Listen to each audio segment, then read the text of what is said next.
Well, I'm one of 9. others may have, Kate's got a conflict blame too. it on Those may not be working. Yeah, Most of it on the south. blame it on the federal Street government. Yeah. is residential. That's what come with it. There is some that Okay. go down to the Anyway, thing. yeah, it's kind of interesting. Right, we could do a separate, Here. yeah, during the day, that would The woman, make a lot of sense. the woman in the pledge lives on the river, and people showed you in the middle of the night outside of her home. Okay, from Ironwood to Floodlights Logan, coming into her 92 and she's upset about it. industrial, 9 are commercial, River is owned by the 3 state. are, Are they 1 on the is river? R3 and They're 15 in a is boat. R1. They're in a boat on the river. From DNR, she contacted everybody. That's why she's here. That's all it is. You know, those, The Western group, I think got stirred that up. well, So, maybe They had their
regular meeting of the Mishawaka Common Council for Monday, July 25th, 2022 will please come to order. Good evening.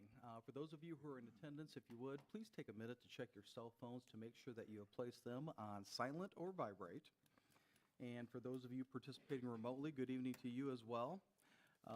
We appreciate your participation, and we are asking members of the public participating remotely to place their microphone on mute during the meeting with the exception of any public hearing. At the appropriate point in the public hearing, I will invite the public to unmute their microphone for purposes of submitting such comments as they may wish to make, one person at a time. All persons wishing to make public comments will be asked to first state their name and address for the record, and after completing the comment, members of the public will once again be asked to place their microphone on mute. And we thank all of you, whether you are here live and in person or remotely, for your cooperation. With that, if you would, please join us in rising for the Pledge of Allegiance.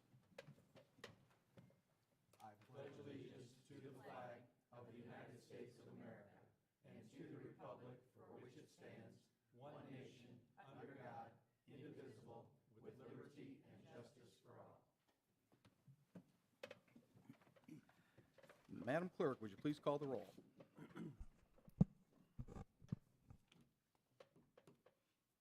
Mrs. DeMade? Here. Mr. Hazen? Here. Mr. Mamalenti? Here. Mr. Benicki? Here. Mr. Emmons? Here. Mr. Belovich? Here. Mr. Compton? Here. Mrs. Volker? Here. Mr. Hicksonbaugh? Here. Approval of the minutes of our regular meeting of July 5th, 2022. Are there any additions or corrections? Then hearing none, the minutes will stand approved as received from the clerk's office. Petitions, communications, remonstrance, and memorial, we have none. Nor do we have any report of special committee, no ordinances on first reading, nor any resolutions, so we will move into ordinances on second reading.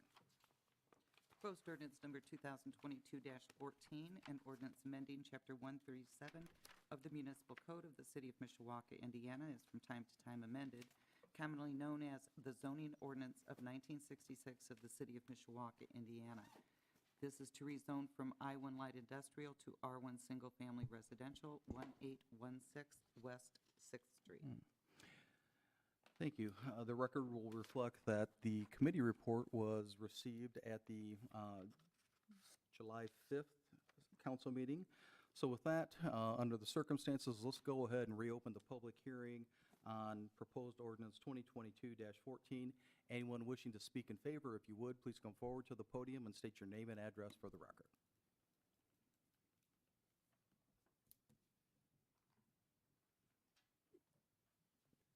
My name is Evan Forsland, and my address is 2526 Riviera Drive in Mishawaka.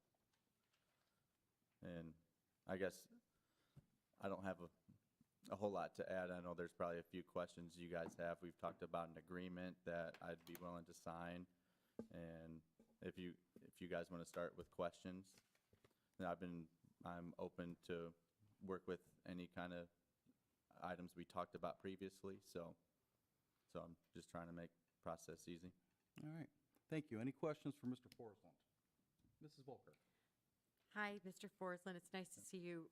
So I wanted to talk a little bit about the couple of things that concern me if a family were going to move in there, just the setup, the Yeah. yard, just if it were me and I were going to move my family into that house, it would not be an inviting place for me, particularly the backyard area. Have you thought any about what you would do with the backyard in order to make it more inviting and Yeah. safe? Yeah. Well, right now there's a chain link fence there. I was gonna make it a privacy fence, a 6'1". So, and then there's only a few feet between the property line of the industrial building and then the house. And I was gonna build the fence into my yard and then make a walkway of about 5 to 6 feet so that both property owners can go on both and maintain what they need to maintain. And then that will also stop people from walking in and out I'll put gates on both sides. Just to follow up on that, I know that there's a driveway and there's a pad where there used to be a garage. Yeah. It's kind of, what would you do landscaping-wise when you're thinking about taking something from industrial to residential, Yeah. you need to make it look residential. So Yeah. what would you do back there to make it Yeah. more palatable for somebody who was purchasing that as a home. Yeah, in my opinion, and right now it looks residential because it's a house. The backyard does have some concrete, maybe loose concrete that I'll be tearing out, so there's an actual yard with grass. There's a pad on the back that seems to be structurally okay, so I would leave that there if a future owner wanted to build a garage. Okay. And then what about like, I mean, just landscaping wise, it's kind of junky. You know, if you Yeah. look along the driveway and, I mean, there's basically no landscaping. Would you Yeah. put landscaping in? I normally do things to make the property look nice, so I'll put some mulch down. I don't know if I'll plant too many, like bushes and whatnot, but if that's a determining factor of this, I would be happy to. But, yeah, it'll be real nice when it's all done. Okay. Thank you. Mr. Belovich. Yes, I question, a couple of questions to Okay. tie on to what Kate had said. Okay. It looks like there's a concrete pad for the garage. Yeah. Was that, I couldn't tell, is that single-sized garage or is that a double garage? And also, it looked like there may be some asphalt back there. Is that the case as well? I'm not sure of the size of the pad, so I'm not sure if it's a single or a double. There may be some asphalt back there. Honestly, I can't remember. There is kind of a drive, but it's pretty overgrown with grass and weeds. I haven't started on a whole lot of landscaping with the house since the future is unknown for the property right now. I've So just been minimizing If the it money I'm putting is, into it. if tonight, if it is rezoned differently, would you commit to tearing the concrete out, or are you going to leave it there if it's cracked and in pieces? Yeah. Somebody couldn't can- build a garage on top of that. Yeah, anything, if anything that's loose and cracked, I can take it out, that's no problem. And you have the equipment, backhoe or whatever to do that? I don't, but I know guys that could do it for me. So you're saying you would commit to doing that? Yeah. Okay. Thank you. Other questions? Mr. Mamalante. Thank you, Mr. President. Thank you, Mr. Forsland, for coming again this evening. Yep. Without getting into too much details, I know we had asked if you would be willing to have a conversation with the business owner regarding a potential purchase. Yeah. Again, without getting into too much of the details, did a conversation occur between the two? I never really received a call back from the husband, but I talked to the wife shortly, Okay. and it seemed like we were pretty far apart. They're just wanting to purchase it at the value of the land and nothing else considered. Okay. So an offer has been made and you basically, I offered them a price, and then they just, okay. Mhm. All right. Thank you. Thank you. Mr. Owens. Thank you, Mr. President. Getting back to the house, if you look at the front of it Mhm. and into the east and to the west, east is the industrial building. Yeah. To the west is the house. Mhm. And there's a small pathway between the business and the house. Yeah. It's what, maybe 18 inches, something like that? Maybe, It's maybe like 3-4 feet. You can walk through it like this. It's not like that. okay. Okay, You well, can- I went by it and hands it looked out. like it was further. Yeah. Well, I've been there a number of times, so. Yeah. And that, and so what do you plan to do for the drainage and that right now? That's, Yeah. Well, right now, I don't believe there's gutters up there, so when there's no No, gutters, there's no the water. gutters. Yeah, so I put gutters on every house I have, so I'll get the oversized one, I believe like the 6-inch ones. And then there'll be downspouts on the north and south side of the house where the water will go far away from both buildings. okay, you don't know how the land is tilted to where the water will go away from the other building, Yeah, not off the top of my head, no. okay? It seems pretty flat. I don't think it's going one way or the other. Okay, and then also, it's your business to buy houses or buildings and fix them up and resell? Is that your business? basically?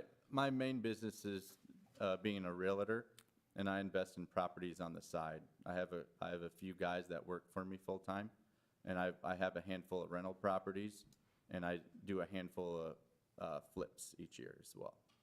So it's something that we have a good amount of experience in.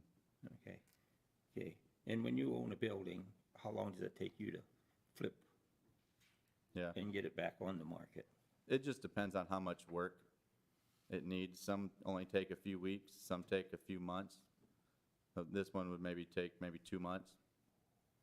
Okay, the reason I'm asking is if you own a building on the corner of Cedar and Mishawaka Avenue. Yeah. That's been in disrepair for quite a while, and you Yeah. own that building, and you haven't done anything to that. And now, Which now you're one? on the corner of Cedar and Mishawaka Avenue. Don't you own that building on the, Are you Mishawaka Avenue and, oh yeah, Cedar. Yeah. The first week I purchased it, I went to go start the utilities, pull permits, and the city expressed interest in purchasing it. And my plan for that was to keep it long-term and use it for personal storage. But I actually signed a contract, a buy and sell contract with the city, and I'm selling it to them. So, when did you That's- purchase that building? February? This year? Yeah. Yeah, it was quite in disrepair, Yeah, it was. and, thank you. Yep. Thank you, Mr. Emmons. Other questions? So again, Mr. Forsland, I also appreciate you being here this evening, and I want to try to East corner. recapitulate some of the discussions that have taken place this evening and at the last meeting, I suppose, with regard to commitments. So as I understood it, and please correct me if I'm wrong, that as you stand here this evening, you're willing to commit to this property to be used only for single-family, owner-occupied, or other non-rental use Yeah. if this rezoning is approved. Is that correct? Yep. Yeah, I'll sign something, and then whoever purchases it, I'll have them sign something that it has to be their primary. Well, actually, it would be recorded, and that would make it binding upon all subsequent landowners consistent with state statute. So, Okay. would you be willing to pay for the recording fee for the written commitment that would be drafted by most likely our council attorney? Yeah. Do you have an idea of how much that would be? I don't know, he's pretty expensive, so it might cost you a little bit of dough, but it's whatever the standard recording fee would be. Yeah. Mr. Triplett? $35, $40, somewhere in that range, I think, is That's what we're okay. talking about. Hand in hand with that commitment on your part, would you be willing to agree that if a subsequent owner does not abide by that commitment, that the rezoning for this property would revert back to the industrial zoning that it currently holds? Yeah. Yeah. I heard you say to Mrs. Volker and Mr. Belovich that you're willing to commit to the cleanup of the backyard, and in particular, to the removal of the loose concrete, if I understood correctly? How long would it take you to remove that if this rezoning was approved? Be conservative. Yeah. Couple weeks. Okay, so within 30 days. Yeah. And then I wasn't clear on the conversation that you had with Mrs. Volker about the fence. What type of commitment do you have in mind with regard to the fencing, and be as specific as you can? A privacy fence around the backyard.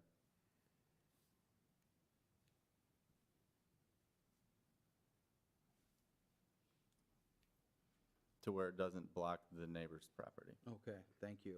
And then last but not least, there was the discussion that you had with Mrs. Volker about landscaping. And can you be more specific about what you're willing to commit to with regard to landscaping of this property? I'll remove all the weeds, and then I'll reseed where reseeding is needed, where there's no grass. And mulching around garden beds if needed. Okay. And just again, for the record, you'd be willing to sign a written document that reflects all of the commitments that you're making here this evening, and pay the recording fee so that that would be recorded and become part of the chain of title for this property, correct? Yes. All right. Thank you. Any other questions? Mrs. Volker? Thank you. Just one quick one. I was just looking at the pictures of the building, and there, it looks like there's a pretty mangy doghouse in the backyard. Can you get rid of that, too? Yeah. Thank you. It's not a mangy dog with it, is it? No mangy dog. I think just a people are mangy dog sleeping house. sleeping in there. All right, so we're adding a condition for the removal of the doghouse, and you're willing to accept that as well? Yep. All right, thank you. Any other questions? Mr. Forsland? All right, thank you, sir. Thanks. Is there anyone else who wishes to speak in favor of the proposed ordinance? If you would, please come forward.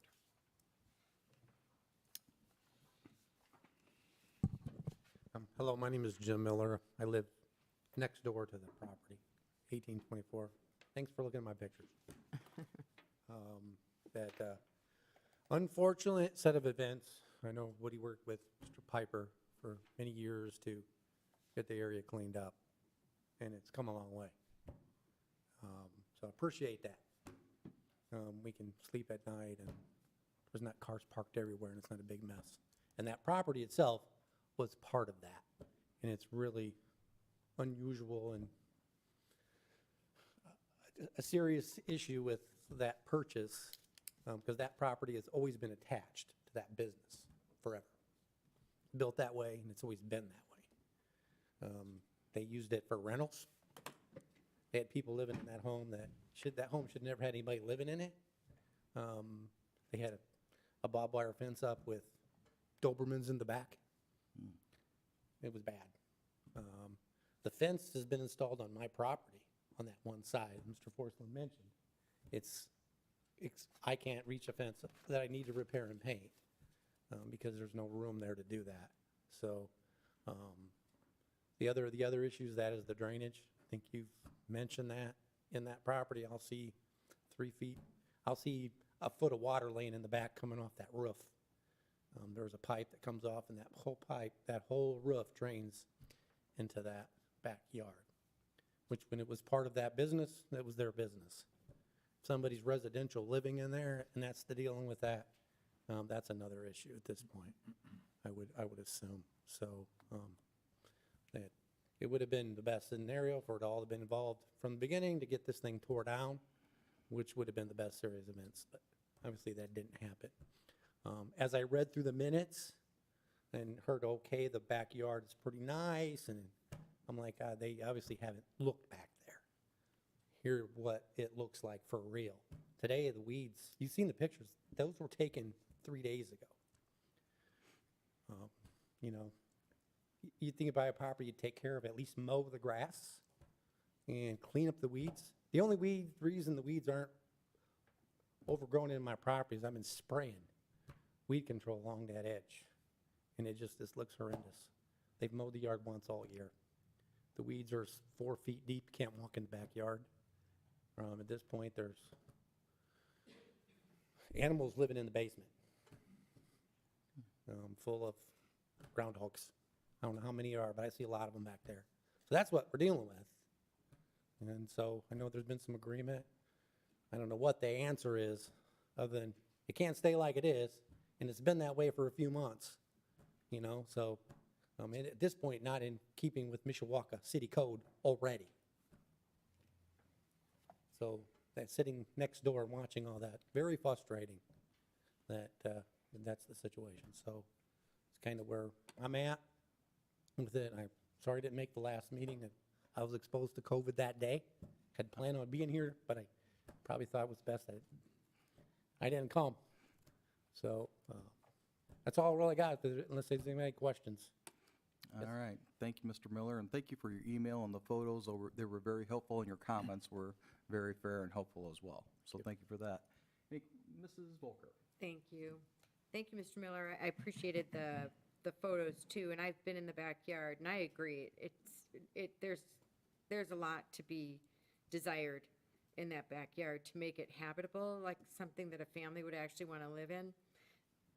I did have a question, though. Are you on the west side of the property? Yes, Okay, so you have a privacy fence? yes, I have the privacy fence. Okay, And then, I've got all my privacy fence fixed and painted except that side because I can't reach it. and you can't reach it because there's the chain link fence? Yeah, in the way, on my property.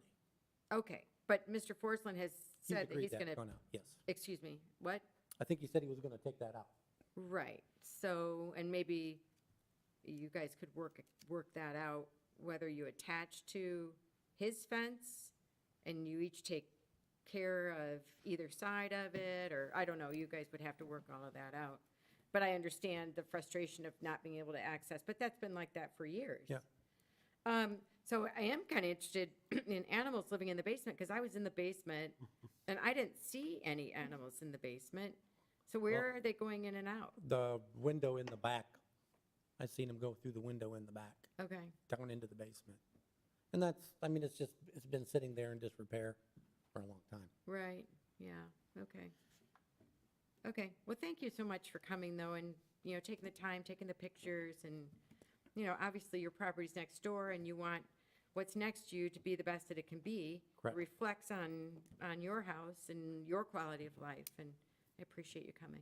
Thank you. Thank you. Mr. Belovitch? Yes. Thank you for coming tonight. How long have you lived next to the property? Well, I've moved back in there for 4 years now. I grew up there. Okay. I didn't go to the backyard. How does the land slope? Does it slope away from the house, or does it run towards the house? It kind of runs towards the house. And it runs, the water, when it runs from the roof, lays between the house and the building, and that little section of that picture in between. That's where the water sits. So from your assessment, is there going to have to be landscaping that is going to have to, from the topography standpoint, slope the ground away from the house? I Are would they gonna have assume to that would bring be the in- case, they're gonna have to either bring in out dirt? the front or out the back, because, it slopes towards the house now. I would assume that house has had a lot of water damage or termite damage in that basement. Okay, thank you. Thank you. Other questions for Mr. Miller? Well, again, Mr. Miller, thank you for your information, the information that you've shared with us this evening as well. A couple of follow-up questions. With regard to the drainage issue that Mr. Belovitch spoke to you about, I want to make sure that I understand. The concern that you've expressed is that the water that drains off the roof of the industrial building next door leaves that pipe, flows because of the slope of the land toward that house. Is that accurate? That is accurate. And my question was, how would you like it if, how would a family be in there Yeah. with that water? I mean, it pours out heavily in a heavy rain. They took the tree out. There'd be, I think it was Mr. Van Dezen, the guy that bought the building, took the tree, they took that big tree out. And, yeah, Sir, 'cause it was. sir, and it- sir, it- if you can, you'll have a chance to come up here and speak in a moment, but we don't have that kind of dialogue back and forth, if you would. Thank you. So that's my assumption, that tree in there, that's the reason it got so big, is there's just a lot of water that I appreciate that clarification, because earlier when Mr. Forsland was speaking, I may have misunderstood, but it seemed like there was a discussion of some eaves troughs and what he would do, and that doesn't appear to address the concern that you're expressing. It's coming from the building next door. correct. Okay. And then earlier, when Mr. Forsland was speaking, he committed to a number of items, including this being owner-occupied as opposed to a rental property. As you referenced, sometimes there are problems with rentals. Well, Does that make you feel any different about it, that he's making a commitment that it would be owned and occupied by a family or an individual rather than being rented out? well, part of the reason I'm in here is I would really hate to see that property have the inside repaired and a for rent sign put in front. Mm-hmm. Because that's where it was going, in my opinion. When I read the notes, I looked at everything, that's exactly what it looked like to me.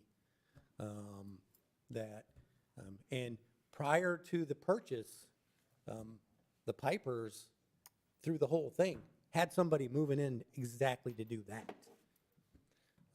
And they were out there cleaning up, and I'm like, what do you mean, this place, I thought it was condemned. So that's why I'm here. So if there are some things that can be resolved that way, I think it's gonna take a lot of work and money to do that. I think a lot more money than it would have taken to remodel the inside, put a kitchen in, and put a for rent inside, and a lot more money. But it sounds like, subject to that work and that money, that you would prefer that it not be a rental property next door. Absolutely. Okay. That's exactly why I'm standing here. Thank you, sir. I appreciate it. Any other questions for Mr. Miller? Thank you, sir. Thank you. Is there anyone else who wishes to speak in favor of the proposed ordinance? If you would, please come forward. And I'll note for the record that I'm not sure that Mr. Miller was speaking in favor, but he spoke nevertheless, so that's okay. Then is there anyone participating remotely who wishes to speak in favor of the proposed ordinance?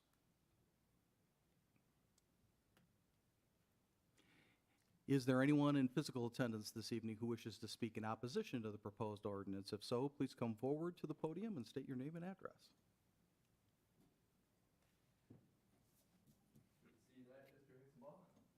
Excuse me? Is it good to see you tonight? Likewise.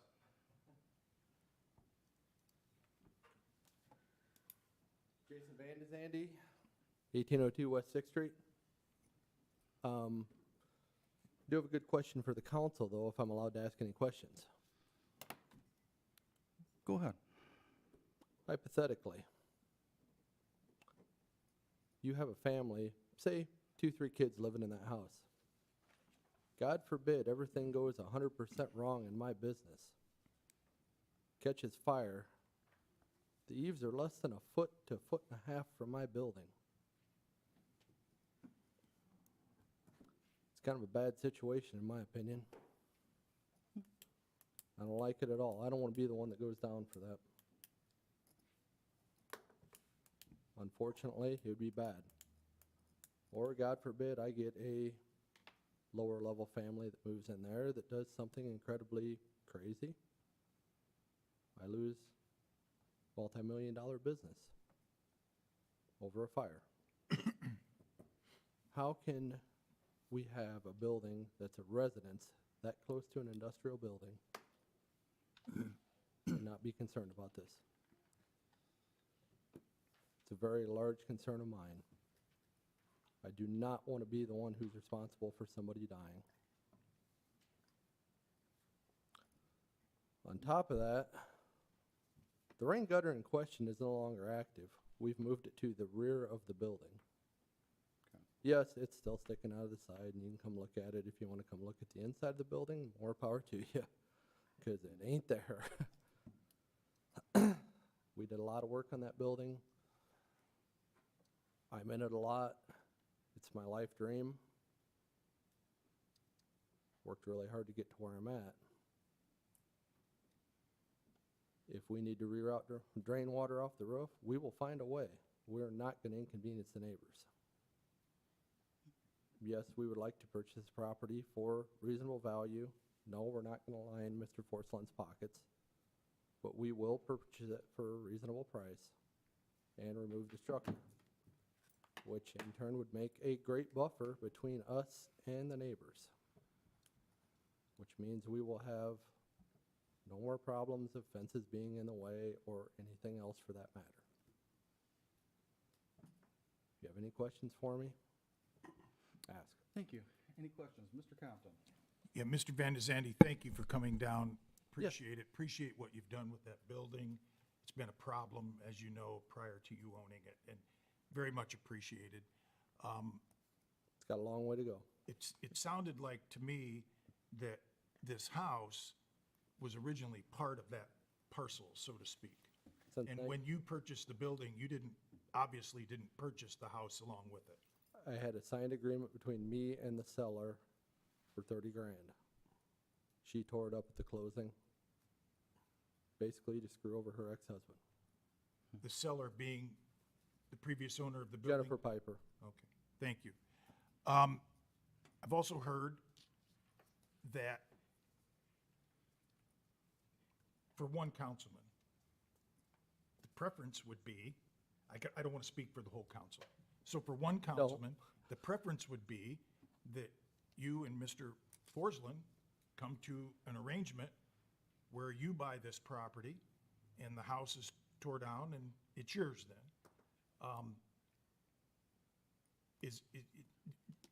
Without that, It's doable. without, hang on just a second, because I do want to Yeah, hear yeah, your go ahead, opinion. go ahead. Without that, then if we don't approve this, it puts Mr. Forsland in quite a pickle. And I don't want to do that to him. I would prefer, if you can't come to an arrangement, that we rule on this and be a single-family home and, all those things. I would have the same concerns as you, being that close to my business, the type of business you have. If there was a fire, there's a family there, and you don't want to feel responsible for that. I would have that same concern. So I don't really have a question. I guess I'm just making comments. I guess my question is what I'm hearing is a little, maybe some more communication, and there might be able to be a deal made for the house and property. Is that seeable, or what do you think? I'll pay him what he's got in it. That's it. I'm not gonna line his pockets. Well, I mean, Unfortunately, Jennifer tore up the contract. It could have been done a long time ago. We wouldn't be here today. yeah, and I And on I top of understand that, I'm not- if you have this circumstance with this single-family house, every time it changes hands, who's gonna police that? Well, that's part of the problem, as I see it. But Me that too.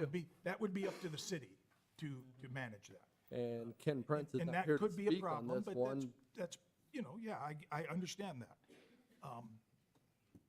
How can the city police that, though? Well, that I don't have the answer to right off the top of my head. As a business owner, I would like to know, though. But again, what I'd like to see as one council member is you come together on a price, whether it's exactly what he's got in it or It's gonna be a small exactly what he's profit for got in it. himself. I mean, that's between you two. And, one thing I'd ask is you'd put the other shoes on and I wouldn't he have bought put it your knowing, shoes on and try to figure this out. I bought an industrial property knowing it was one. He bought an industrial property wanting to rezone it. Okay, thank you. Thank you. Thank you, Mr. Compton. Any other questions? Mr. Mamalante? Thank you, Mr. President. Thank you for coming up again this evening, stating your case. I'll kind of ask a similar question as I did Mr. Forsland, without giving any details. You had mentioned your price that you're willing to pay. Were we way off on numbers? Yes. All right. Thank you. Thank you. Mrs. Volker? You don't have to tell me, but when you were willing to buy the property the first time, what were you going to pay for it? 30. And that was your contract, was for 30? Yes, I still have it. My Thank- copy. Hers is somewhat torn up. Thank you. Thank you. Thank you. Other questions? Then, sir, at the risk of sounding like a broken record, thank you for what you're doing there. You know better than we do what a problem has been visited upon that neighborhood by that property. Been So I fighting don't it think we for a can tell you, year. what's that? I said I've been fighting it on my side for a year, trying to get rid of the Piper incident. No, and it's unfortunate the struggle that you've had with it, but I don't think we can say too frequently how much on behalf of the community, we appreciate the effort you've made to turn that around and make it a positive influence on the neighborhood rather than something less than positive. So no matter what happens with regard to the property next door, we do appreciate the work that you've done to turn that around. So- And we will do what we can. And thank you for the clarification with regard to the drainage issue as well. That's what we do for our neighbors, so I appreciate you being proactive in taking that step. It was before- corrected immediately. One of the first things I did to it. Fantastic. Well, that's consistent with how I understand that you're operating that business, so thank you for that. Mr. President, I have. Mr. Elms? Thank you. Jason, about 3 o'clock in that area, actually 3:14, I got a message here from Roger Seals stating that the fire marshal, Mr. William Dempler, had some concerns. He does. I have a meeting with him on Wednesday. And it states here that he thought he would be coming here tonight to discuss this property at 1816 West Sixth Street being rezoned to residential. It says here that he does have some reservations about being rezoned, as what fire codes could come into play. He said the fire inspector got with Jason to talk to about his concerns about rezoning that property from industrial to residential, and the way it sounds like he's against that. Now, am I reading this correctly? I can't speak for him, but it sounds as if that, yes. Okay. And I can understand his reservations. Did he state to you what his concerns were? The closeness of the building, The closeness yes, from the residence to your building? yes. Okay. And that was because of what, fire codes? Fire code, Okay, the setbacks are not there. okay. Was he gonna put something in writing since he's not here, or do you know anything about that? I was supposed to meet with him on Wednesday. I can't obviously speak for him, but I assume so, yes. Okay, I do not want to speak for the man. okay. I don't see Roger's not here, so. Okay. Yeah, let's go with some other questions. Okay. Mrs. Volker. Thank you. Just to follow up to something that you said a little while ago, sorry, my brain is slow. So you said that you would be willing to pay what Mr. Forsland has in the building. Yes, I would. I will get him out of the situation he's in. So when were you guys going to talk about that? I can anytime. Door's always open. You know where I do business at. All right. Thank you. Mr. Compton. I think I'll hold for now, Mr. President. Thank you. Mr. Belovich.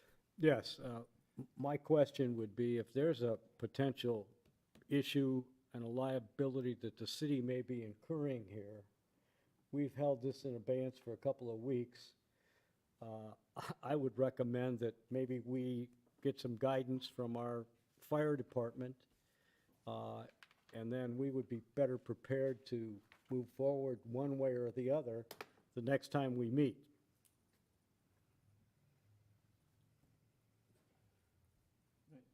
Mr. Triple?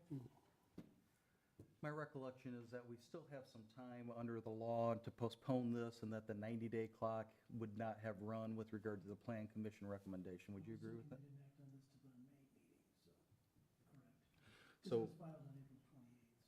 So we would have at least until the next council. So we Okay. would have a week. Mr. Compton? Councilman Belovich stole my thunder, because it really wasn't a question, but that's what I was going to suggest. But I'll add to that with Mr. Van de Zande at the podium. I would ask that you and Mr. Forsland work on an arrangement between you two during this process as well. You know, we want to wait and hear I want to wait and hear what the fire marshal has to say. But I would also like for you two during this period to try to work this out, if that's possible. Because that's the resolution I think at least this councilman would like to see. I think it's fair to say the rest of us too, but I'm only going to speak for It myself. would be the best case scenario. Pardon me? It would be the best case scenario. Yes. I agree. Mr. Hazen? I just want to make a comment. We gave you 2 weeks to work it out. You didn't do it. Why are we here? I mean, I feel like we're being used to negotiate a price.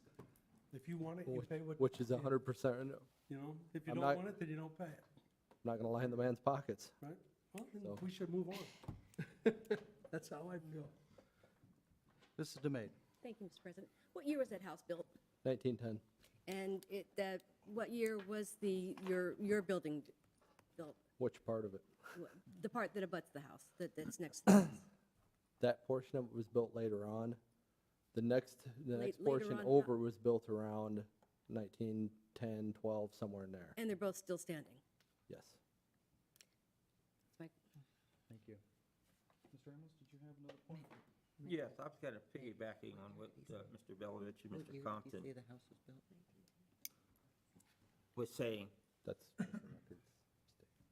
about if we can come to some kind of agreement, and I would like say, I'd like to hear a little bit more about the fire marshal, what his concerns were in that. And maybe we need to postpone this for a week to our next meeting, to where both parties can get together and hammer it out. And I mean, get together, face to face, and see if you can come to a conclusion where it's best for both parties. And not only for the party, but for the neighborhood. That's a concern.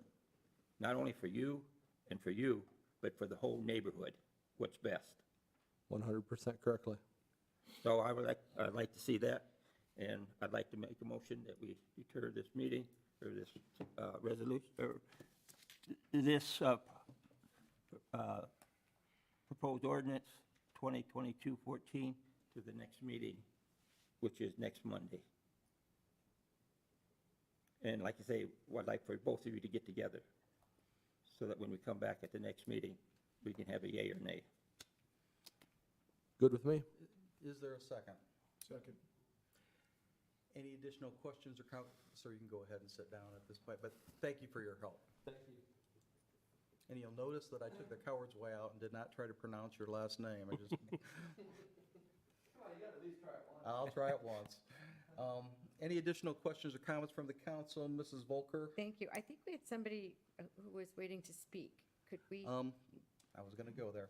Okay. That was going to be my question. You know, I would be interested in hearing from our staff with regard to this motion in terms of the fire marshal's role in this, how that typically plays out in the staff report that we have in front of us, and if there was that type of concern, why we didn't receive it other than secondhand through a resident. So, Hello, Derek Spear, City Planner, offices here at City Hall. That was news to me as far as I heard that just when you spoke of it.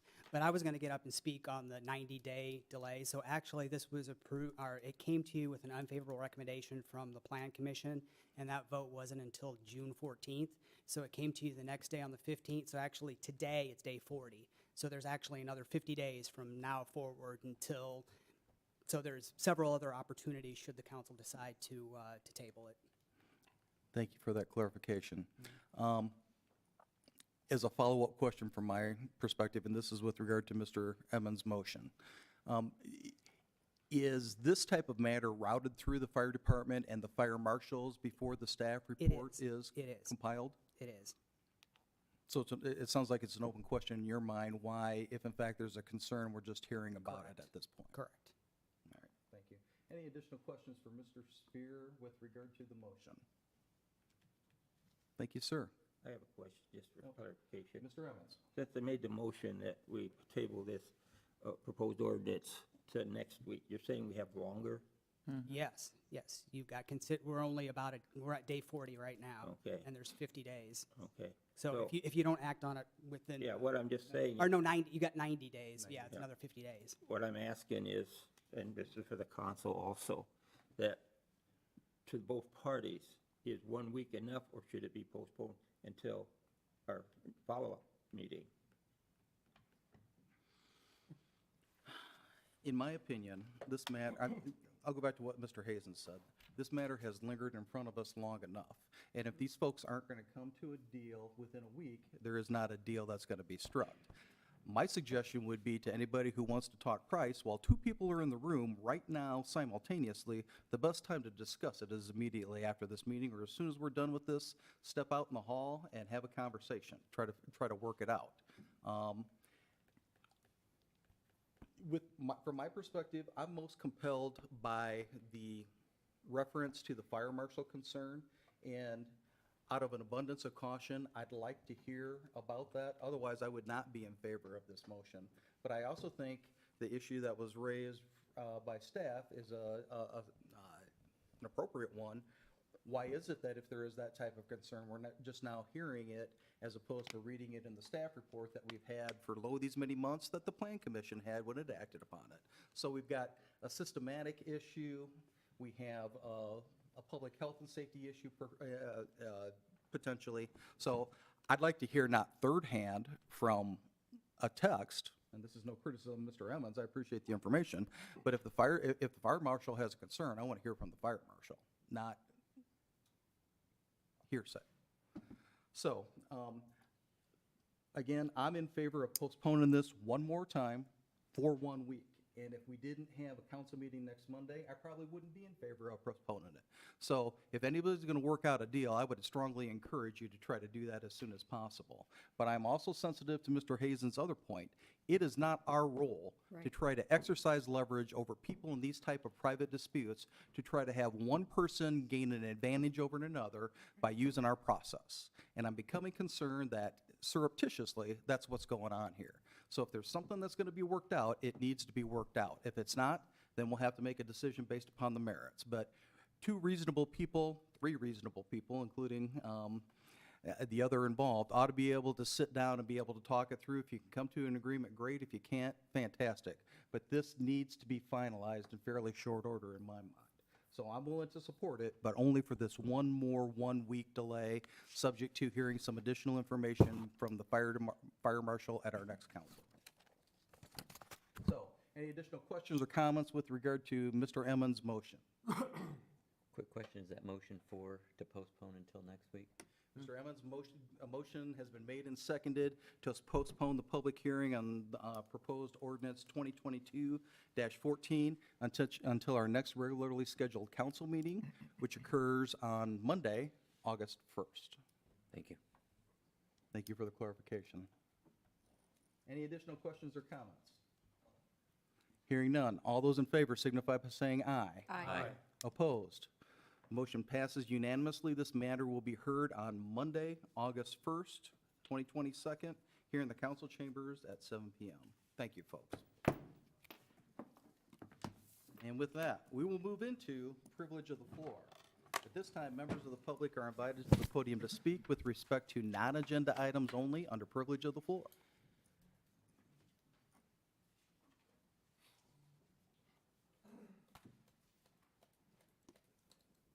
Good evening, Council. Christy Miller, 321 West 7th Street. Ladies and gentlemen of the Mishawaka Common Council, I have prepared my comments for you tonight, and I ask that you hear me out.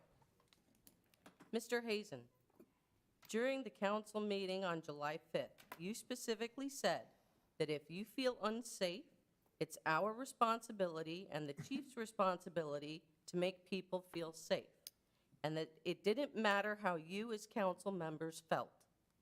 Well, Mr. Hazen, I'm here today to ask you to stand behind that and support what you said, because I don't feel safe. My family doesn't feel safe. There was a little girl riding a bike on the sidewalk in front of the house where Rima Harris was killed. That could have been my child. The shooter could have gotten the address wrong. It could have been my home. We were sitting at our kitchen table at the time Rima was shot, having dinner. It could have been us. Chief Witkowski told you at the last meeting on July 5th that there'd been about 219 reports of shots fired in the last year. The chief confirmed that number again last week during the District 1 meeting. And I'm aware there's some hemming and hawing. Those calls might actually have been shots fired, or car backfires, or fireworks, or whatever else. The final number of actual shots fired doesn't matter. It only takes one stray bullet, and somebody I love is dead or injured. I was at last week's District 1 meeting, during which the mayor gave his abbreviated state of the city. He seemed to indicate that we have enough police, despite also saying that we have more calls for service an increasing population. In fact, the mayor repeatedly insisted that Mishawaka is safe, that crime is down, that in situations like the 2 homicides so far this year, there was never any risk or danger to the public. How is there no danger to anyone else? Is it because it wasn't an active shooter situation? How absurd is that statement? Perhaps when there's an accidental casualty because a targeted bullet misses its intended target, or because some criminal gets the address wrong, someone from the city can explain to that resident and their family that it's okay because it was an isolated incident, they weren't the ones targeted, and there was never any danger to anyone else. In mid-May, the St. Joe County Fugitive Task Force used a battering ram to go in after an assumed armed fugitive living next door to me. They had shields, rifles, some were in full SWAT gear. We had dark SUVs up and down the street and in our alley. Officers from MPD in SWAT gear had been to that apartment the day before, too. I am absolutely thankful that the county officers were able to arrest the fugitive without any trouble. But what if he had put up a fight? What if he'd been able to get to his guns? That's my kitchen, my bathroom, and my living room that's closest to what could have become a very dangerous situation. How could I feel safe through that? The property is a problem.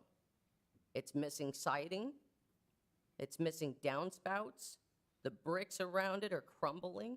There have been calls to that property repeatedly over the 9 years that we've owned our house for domestic violence.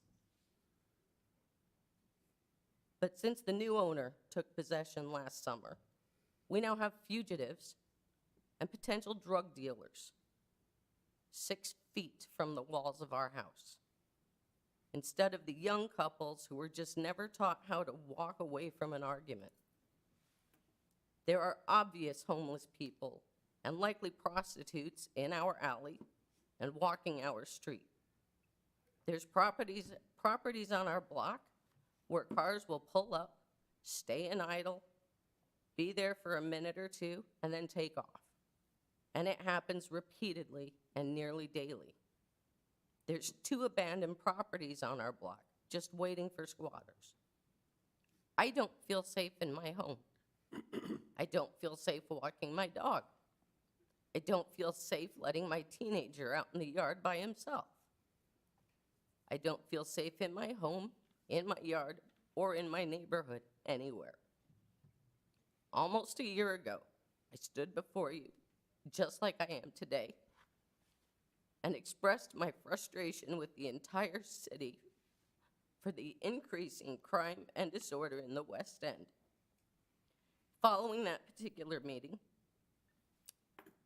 there were more meetings, phone calls, offers of help, offers of assistance, and not only from some of you, but from the city administration, code enforcement, MPD, county dispatch, and others. And I truly, truly appreciate those who have stepped in to help us out and support our neighborhood and our goal to see Mishawaka be the best city it can possibly be for everyone. I was honestly optimistic that myself and my neighbors were heard, that those governing the city were listening and caring, and that they put priority on this city and its residents. We were told to start a neighborhood watch. We did. We were told to work with MPD. We do. We were told to work with code. Again, we do. I truly believe that we are doing our part to the best of our ability to work with the city government as a whole to address what my family and I, along with many others around us, see as increasing crime and disorder in our neighborhood. But in terms of what changes we've seen in our neighborhood, from what I see, not only has crime and disorder increased, It's become more violent, more dangerous, and far more frightening. Thank you. Thank you, Mrs. Miller. Any questions for Mrs. Miller? Thank you, ma'am. And if you have a copy of that you could leave with the clerk, we can incorporate that in the record. Thank you. Is there anyone else who wishes to speak under privilege of the floor?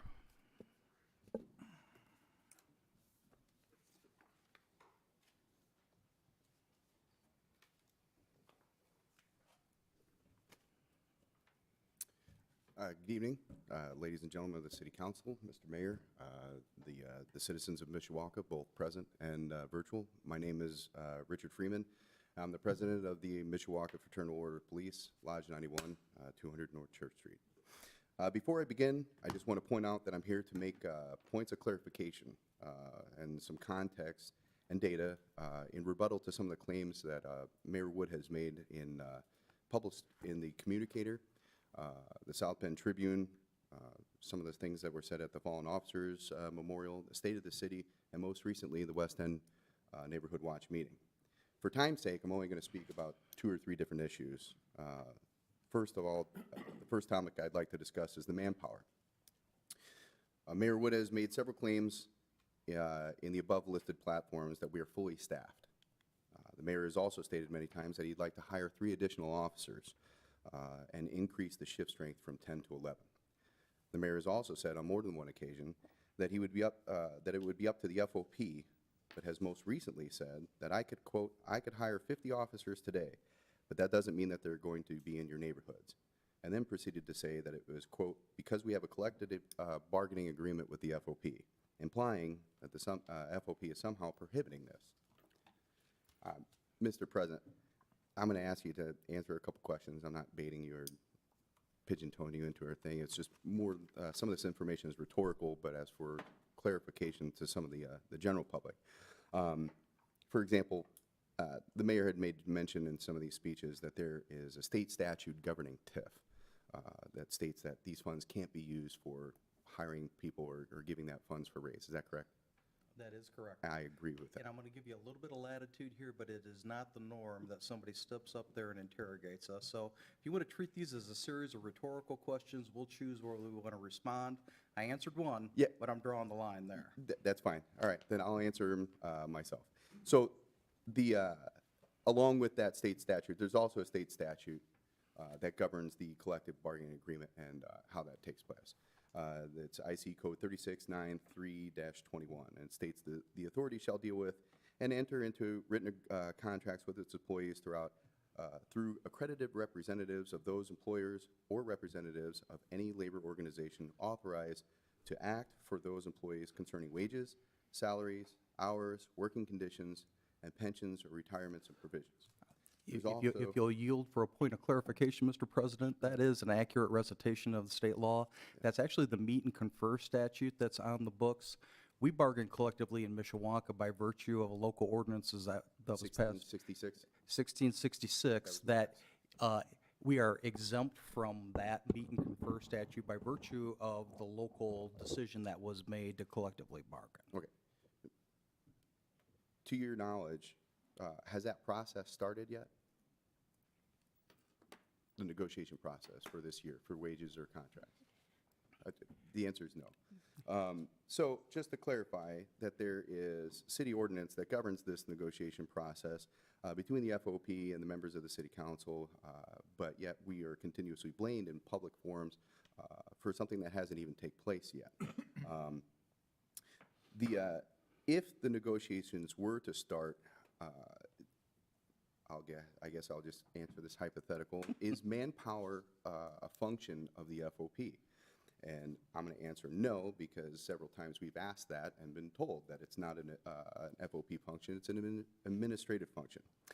When we were at the Fallen Officers Memorial, I'll point out that the mayor has said that he has never denied an administrative request. And that even during last week, members of the city council echoed that same sentiment, and it was very appreciative. I said that administrative requests have been met with unanimous support, and I did want to pause and thank everybody for that. the support that we've had from you folks is noticed and very much appreciated. On that note, just pause there for a second. I just want to go back and provide more context. I was hired 17 years ago in 2005, and Mishawaka Police Department was a total of 105 manpower then.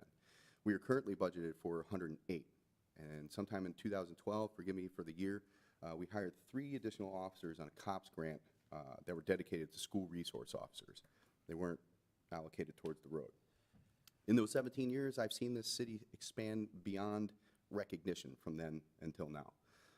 The Main Street overpass had just been finished. Since then, that corridor exploded with new growth. Toscano Park, the Central Regional Medical Center, the Main Street apartments, the additions to the mall, all the businesses along Main Street, Beacon Parkway, even the additions to the Riverwalk, Central Park, the Mill, the Riverwalk, the list goes on.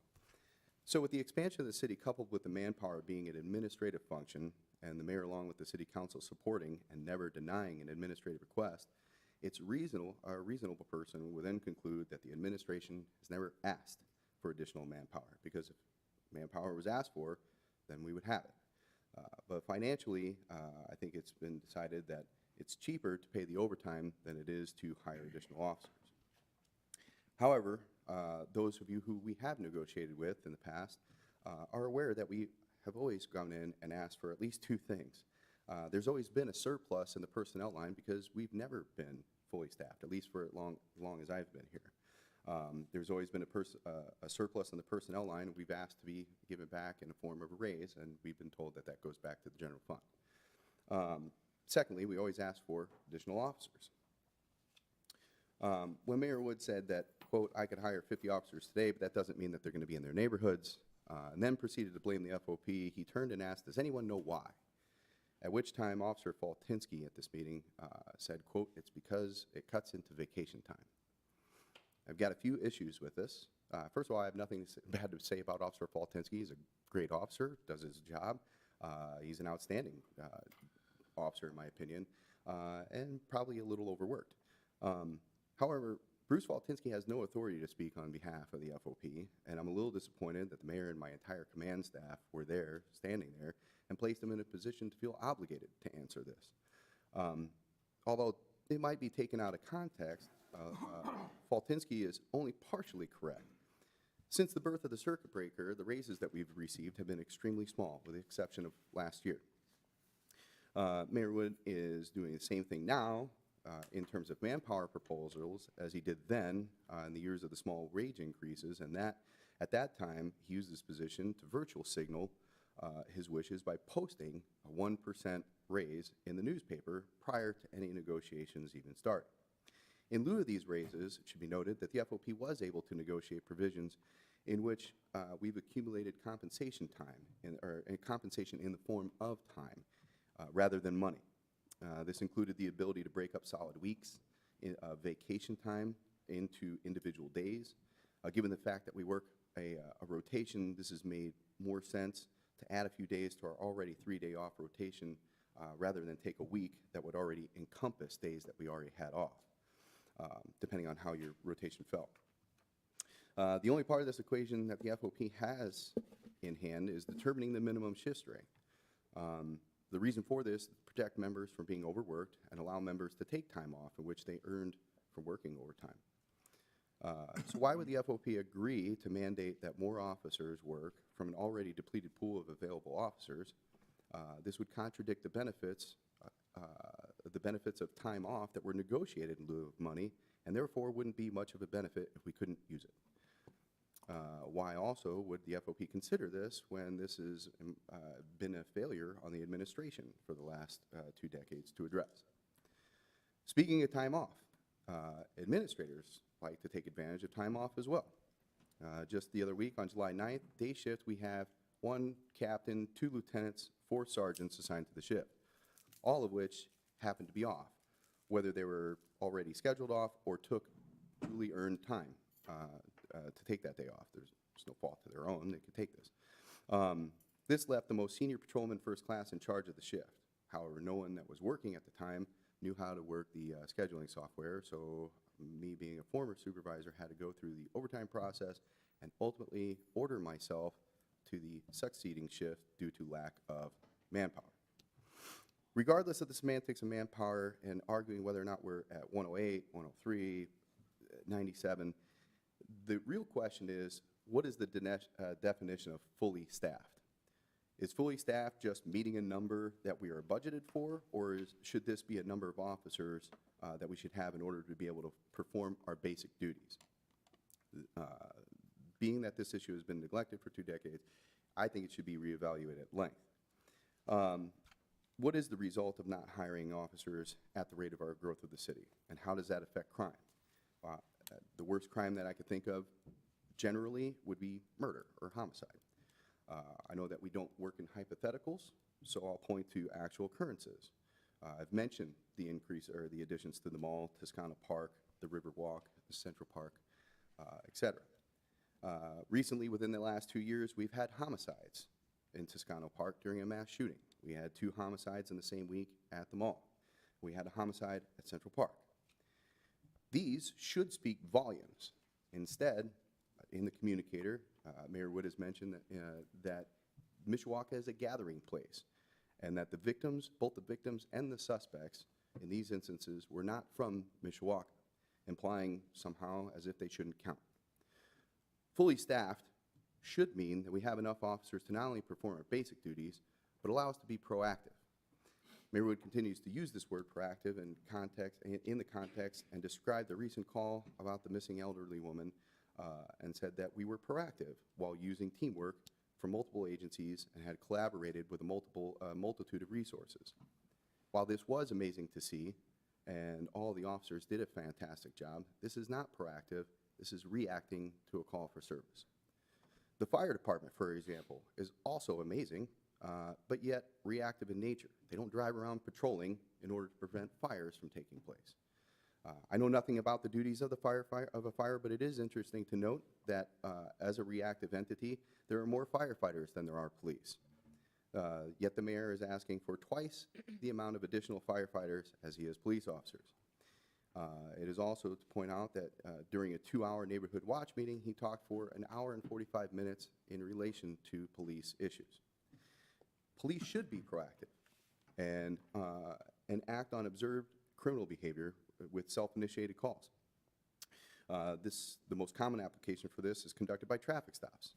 And I agree that a quota for traffic stops would not be popular amongst officers or citizens, but the mayor and the chief both agree that traffic stops are effective at reducing crime. So much so that Chief Wachowski mentioned a blitz coming up with state police that last year we had approximately 20 state troopers conducting traffic stops in Mishawaka. One stop alone, according to Chief Wachowski, yielded 100 pounds of marijuana. One stop on a random night. Can you imagine what other crimes could be discovered or prevented? So why not be more proactive? Well, the answer again is manpower. With only 10 officers as a minimum number, any call may have more than one officer dispatched for safety reasons. Other calls could take up the entire city's worth of resources very quickly, such as the incident at Merrifield Pool or any one of the given homicides that we've had recently. That being said, if an officer makes a traffic stop, it may involve having to go to the hospital or obtain evidence for a DUI, and then have to go out of the city to transport them to jail. While this is happening, there are only 9 officers now left in the city. So whether it is openly omitted or not, proactivity is frowned upon because it leaves the city under the minimum shift strength. And an example of this was on July 12th, just recently, where I received a subpoena requesting for my presence to be at pretrial on July 18th at 11 a.m. I notified my supervisor 4 days in advance, and when he then noted it on the schedule. On that day, on the 18th, the shift was at minimum. I was told then to call the prosecutor on the phone and do a phone conference for pretrial because it would take us under shift strength if I was to go out of the city. So whether it's openly admitted or not, I can't leave at the request of a court subpoena. If I can't leave at the request of a court subpoena, does this give the impression that self-initiated traffic stops are encouraged, which may also result in leaving the city? Another contributing factor of this phenomenon is not singular to Mishawaka. It's This has occurred everywhere and has been dubbed the Ferguson effect by then Police Chief Sam Dotson from St. Louis. The Ferguson effect is due to the defund movement based on a false narrative in the media that claims police across the country excessively use deadly force on a daily basis, when the reality is that this may occur at a fraction of a percentage. The Ferguson effect has made officers not proactive due to their lack of faith and administration backing in the event that force may be required during self-initiated activities. This also caused a mass exodus in law enforcement, coupled with very little interest from new prospects from becoming police officers. This has added to the already existing problems with manpower. Some of these issues are applicable in Mishawaka. There's a roster that I have here printed off at the first of the year, color-coded. So there's 40 officers with 20 more years. It's everybody in the blue and yellow. So 40 officers with 20 or more years, so they're eligible to retire. And I say this because the chief mentioned that this is the primary reason for people leaving the department, to retire and then continue on with their careers in other places or other endeavors. Of that 40 officers, there's roughly 20 officers with 52 years or older that can retire and collect a pension. They could leave right now and never skip a paycheck.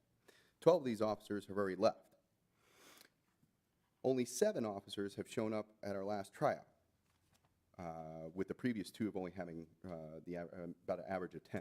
Now, this doesn't mean that all 7 applicants are qualified, or that they will pass through all the steps of the process, the academy, or the observation period for their field training officer.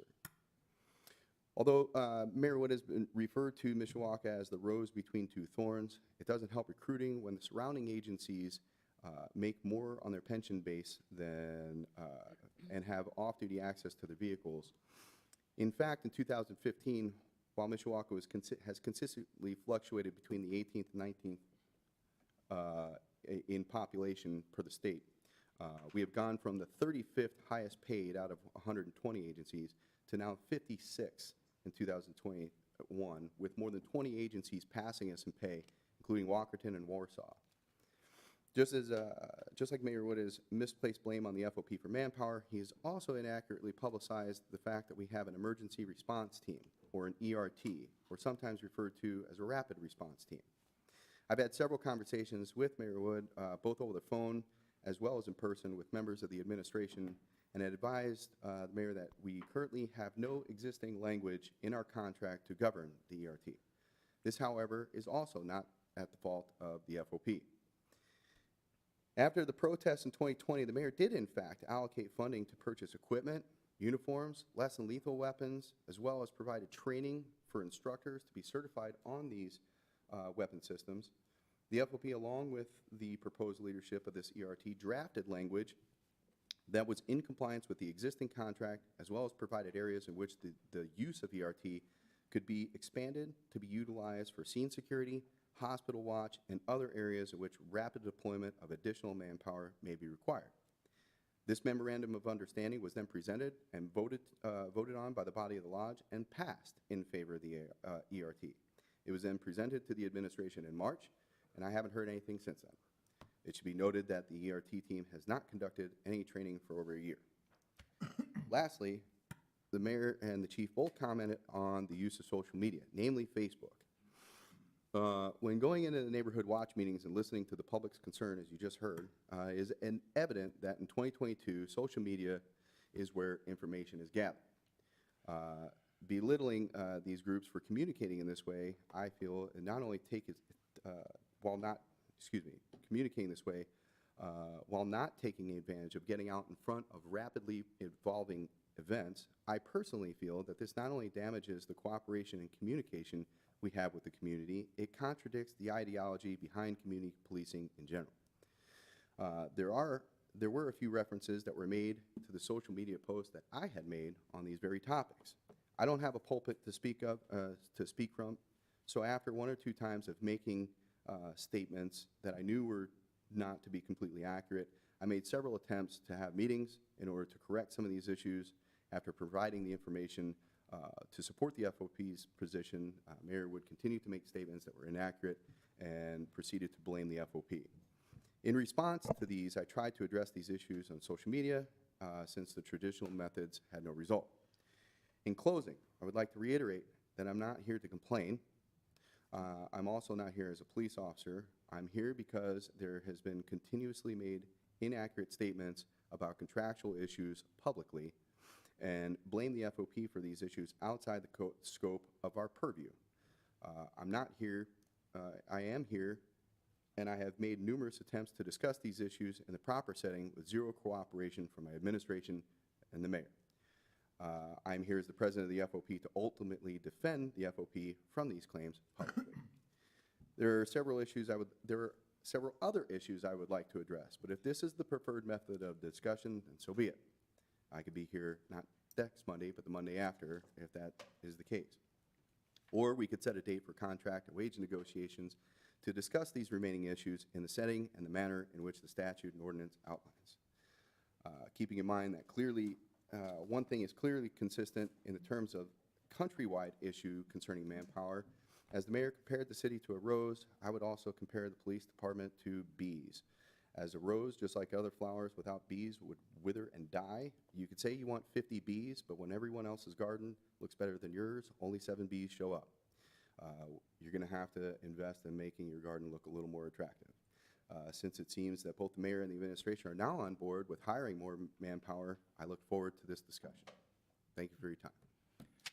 Thank you. Before I ask if there are any other questions, one other point of clarification I want to make. We talked earlier about the fact that we bargained with both of our public service agencies, actually all of our employee groups, based upon that local ordinance that you referenced again. What we bargain, however, is a function of state law. There's a separate state statute that empowers the council to establish compensation, and that's the statutory term of art for public safety entities. So when we talk about manpower, when we talk about ERT, when we talk about any number of other issues that you referenced, I'm confident you'd agree with me, that's not subject to bargaining with the council. We deal with compensatory issues only. Those are issues that are bargained and worked through between the administration and the FOP. So I know you know that, but just for point of clarification for anybody here or for anybody who's watching it, that's our role. Agreed. In Indiana, we have a bifurcated process where the council establishes compensation and the administration works through working conditions. So I just wanted to clarify that in case there was any misunderstanding out there on the part of anybody who heard your remarks. And with that, any questions for President Freeman?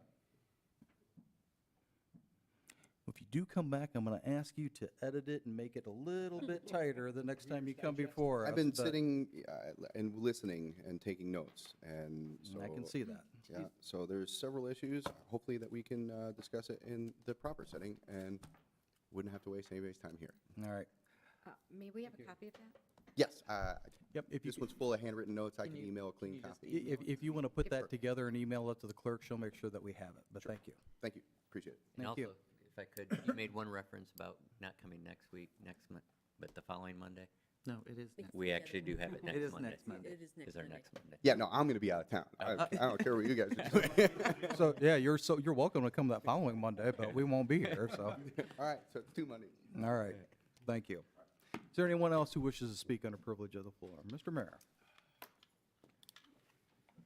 Thank you, Mr. President, council members, Dave Wood, Mayor. Certainly respect and appreciate Mr. Freeman and his role as the FOP president. There were many, first of all, I like to say that facts are stubborn things, first off. There were many misrepresentations with what you just heard, but we don't feel it is the time nor place nor the venue to air those things out. We are going into collective bargaining this year, in which case we will have discussions of these and many other issues, and we will not bother you with the dirty laundry, but we will certainly keep you posted as to our progress on those types of things. Thank you. Thank you. Any follow-up questions from Mayor Wood? Thank you, sir. Is there anyone else who wishes to speak under privilege of the floor?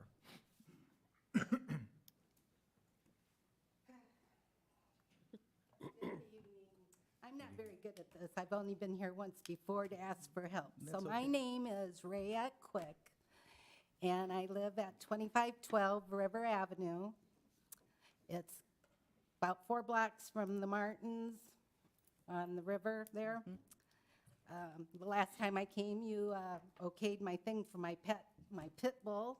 At that time, you had to have a muzzle and a leash, even if they were in their own yard. You guys did good, because she is a wonderful dog. So I'm hoping you can help me with this. I've talked to county DNR, state DNR, national DNR, county attorney, state attorney, national attorney. I've talked to the national resources of DNR, Fish and Wildlife. Anyways, so I've talked to a bunch of people. This has happened back before 2014, but there was an incident in Bago Bay 2 years after it started happening in front of my house. There was two gentlemen who were fishing with floodlights, and a gentleman got so tired because he couldn't do nothing about it, and he rammed the boat and sunk it, and all three had to go to the hospital. And who got arrested? The guy who sunk the boat. I'm tired of being frightened in the middle of the night with 6 floodlights coming 50 feet in and 50 feet up. It looks like a baseball or a football stadium. It makes me scared because I can't come to your house or your alley and have 6 floodlights mounted on my truck and flash them in your yard. Now, DNR says only DNR can do something. Well, you know what? You can make an ordinance for lights. You want to go 10 feet into my property? That's fine. But when you put 6 floodlights and scare me to death, I think the police are coming. There's a rescue out there. How do I know what they're doing there? I can't see down there. I was up for 2 days this time. I was so angry. Nobody can do anything here. Nobody can do anything at the county. Nobody can do anything to the state. You're going to have somebody go do that again? Ram that boat because you're so angry? I live alone. I know I shouldn't say that here, but I live alone. I don't like it. I don't know what you can do, but something needs to be done. You're telling me only 17 states in this whole country don't allow lights for fishing? You don't allow it to hunt deer? You know, what the heck? I know there's not a lot you can do. It's DNR. But you would think you guys have light pollution for buildings. I've been there 44 years and black in the back. I don't want lights. I didn't ask for that. He has every right to fish. Fish where there's no houses. Again, if you want to bring that light 10 feet onto my property, fine, but not 50 feet up and 50 feet back. So I don't know what to ask you. I don't even know where to go. I'm sick of calling. Well, and we may or may not have the answer, but first of all, I think we all can appreciate your concern, and we don't like to hear that you're being subjected to that either. My suggestion would be, before you leave tonight, there are 2 gentlemen sitting in the back of the room, Mr. Hinkle, our city attorney, and Lieutenant Reppert from the police department. You may want to talk to them. I'm certainly happy to discuss after the meeting with our council attorney whether there is anything that we can do as a local entity to try to regulate this. My strong suspicion is that there is not, given the limitation that what we are subject to. DNR is a powerful entity. Much of what we do with regard to construction along the river and things of that nature, we have to dance to their tune as well. So if there is something that we can do, we can certainly consider that and work with the administration to try to address it. I don't think that we have a ready-made answer that we can lay out for you this evening, but I pledge to you that we'll try to help you any way that we can. So if you can speak with those gentlemen in the back of the room, we'll follow up with our council attorney. I don't hold out great hope, but I have some hope that there may be something that comes out of the conversations or that discussion that will be a benefit.